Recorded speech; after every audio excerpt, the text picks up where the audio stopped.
dan kita harus memperbaiki diri kita.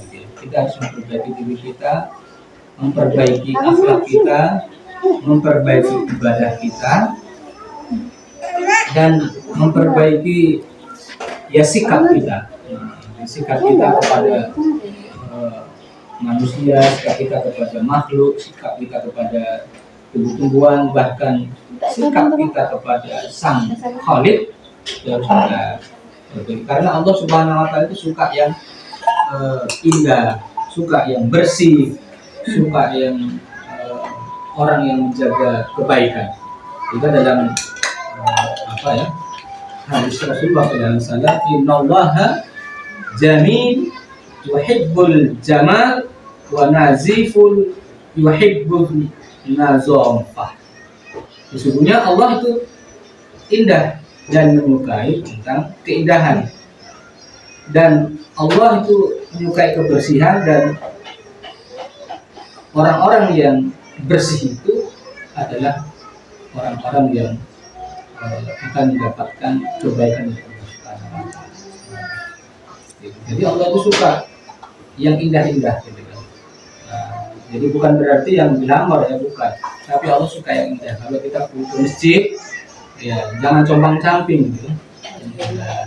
Sama ketika kita menghadap Pak Lurah, Pak Camat, ya, menghadap orang yang spesial, gitu kan. Pasti kita memperbaiki diri kita, ya kan? Memperbaiki diri kita. Artinya perlu mempersiapkan diri. Tapi yang paling penting adalah bagaimana kita memperbaiki hati kita. Karena ini sesuatu yang luar biasa. Kalau hati kita bersih, maka ya Allah akan memudahkan niat kita. Sehingga dalam suatu kisah, Aisyah menceritakan bahwa Rasulullah SAW itu pernah berdoa, Allahumma ahsanta khalqi fa ahsin khuluqi. Allah, ya Allah, Engkaulah yang telah memperbaiki rupa kami, maka buatlah akhlakku ini menjadi indah.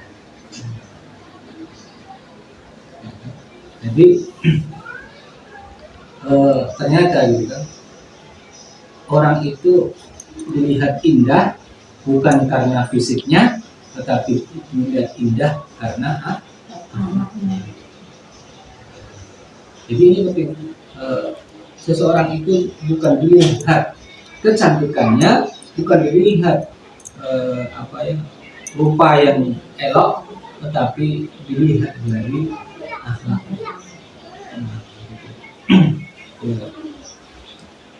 Kira-kira Ibu suka nggak ketika bergaul yang baik rupanya, cantik dia, ganteng dia, kira-kira suka nggak? Hah? Suka nggak kira-kira? Hah? Atau berdiri? Ganteng banget. Hah? Suka kan? Melihat orang cantik kan suka, melihat orang indah suka. Nah itu pasti suka. Tapi ketika kegantengannya, kecantikannya, tampan yang rupa tadi ternyata luka akhlaknya, rusak akhlaknya, kira-kira suka nggak? Hah? Nggak. Nanti tidur. Nah berarti penampilan pertama itu bisa saja membuat orang suka, tapi ketika sudah berlanjut akhlaknya lah menjadi penilaian. Jadi sama halnya ketika kita ada artis gitu, wah aku pengen foto lah sama dia, cantik gitu kan, terkenal gitu kan. Tapi itu kesan pertama, pengen. Tapi kalau ketika udah kenal, ya ketika udah kenal sama dia gitu, ternyata akhlaknya jelek, akhlaknya buruk, nah, maka pasti kita menilainya langsung turun drastis, betul ya? Iya. Jadi akhlak ini ya merupakan sesuatu yang memukau. Nah, akhlak itu memukau. Jadi kalau akhlaknya baik, makanya dia akan baik. Artinya hati tadi baik akan menghasilkan akhlak yang baik. Tetapi kalau hati, tapi tidak ya, hati tidak akan menghasilkan rupa yang baik. Tidak. Itu juga gitu. Kan nggak mungkin begitu itu hatinya bersih tiba-tiba mukanya cantik. kinclong, enggak. Tidak. Tetapi gitu ya, walaupun hatinya, mukanya, rupanya tidak kinclong, misalnya tidak bersih, tidak cantik, ya. Tapi akhlaknya baik, maka dia akan memikat seseorang, terkesan jadi lebih baik dan lebih nyaman orang ketika